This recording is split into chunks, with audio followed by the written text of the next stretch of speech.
निवडणूक आयोगाचा हा अतिरेक थांबवला पाहिजे। एक तर मी स्वतः महाराष्ट्राच्या समितीचा अध्यक्ष होतो। लोकशाहीमध्ये निवडणुकीत मतदारांवर प्रभाव होऊन मतदार विचलित होऊ नये यासाठी मी आचारसंहिता समजू शकतो। सर्वसाधारण विधानसभा लोकसभेमध्ये आचारसंहितेला मी समजू शकतो। मागच्या 5 वर्षात 315 दिवस आचारसंहिता कामच करायचं नाही आणि 315 दिवस आचारसंहितेनंतर पुन्हा 52 शनिवार 52 रविवार आणि सणाच्या सुट्ट्या म्हणजे 52 शनिवार 52 रविवार जर आपण धरलं तर 520 दिवस। आता एखाद्या आचारसंहितेमध्ये हे शनिवार रविवार सोडले तरी साधारणतः 700 दिवस आचारसंहिता कामच करायचं नाहीये।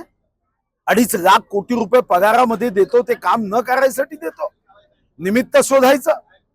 मी जेव्हा चंद्रपूर जिल्ह्यामध्ये पिण्याच्या पाण्याची महानगरपालिकेमध्ये टंचाई आहे, ग्रामीण भागात टंचाई आहे, बैठक लावण्यासाठी गेलो, नाही आचारसंहिता आहे। पांधन रस्त्याचं काम करायचं आहे, नाही म्हणे आचारसंहिता आहे।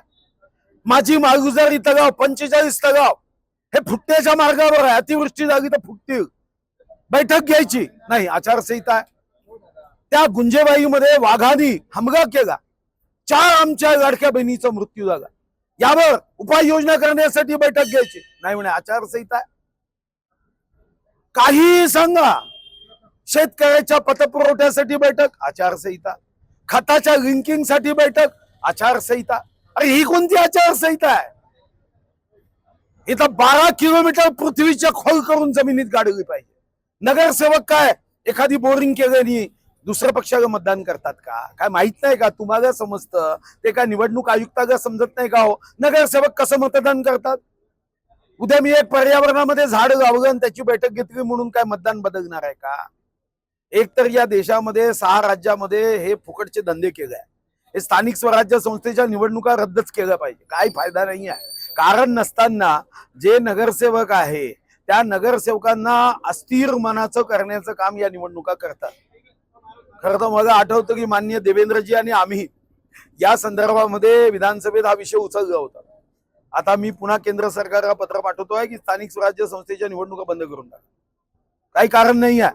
जनतेतून निवडून येऊ द्या, या निवडणुकीतून फायदा कोणता होतो? आणि तुम्ही निवडणुका कधी घेतल्या? आता जिल्हा परिषद, आता चंद्रपूर जिल्ह्यामध्ये 72% ग्रामीण मतदार आहे। मग जिल्हा परिषदच्या निवडणुका नसताना या निवडणुका घेऊन तुम्ही ग्रामीण जनतेवर अन्याय नाही केला? काय घाई झाली होती स्थानिक स्वराज्य संस्थेची निवडणूक घेण्याची? 2 वर्ष स्थानिक स्वराज्य संस्था तुम्ही जर घेऊ शकले नाही तर आमदार करायची घाई काय होती? आणि मी जेव्हा निवडणूक आयुक्ताशी स्वतः बोललो हा अतिरेक बंद करा, तर या अतिरेक बंद केला नाही। मी पत्र पाठवलंय परवा, पण सुदैवाने आता आमच्या जिल्ह्याची निवडणूक अविरोध झाली म्हणून बरं आहे। आता उद्यापासून पुन्हा बैठका सुरू होत आहे, पण हे दुःखदायक आहे, लोकशाहीला मारक आहे। अशा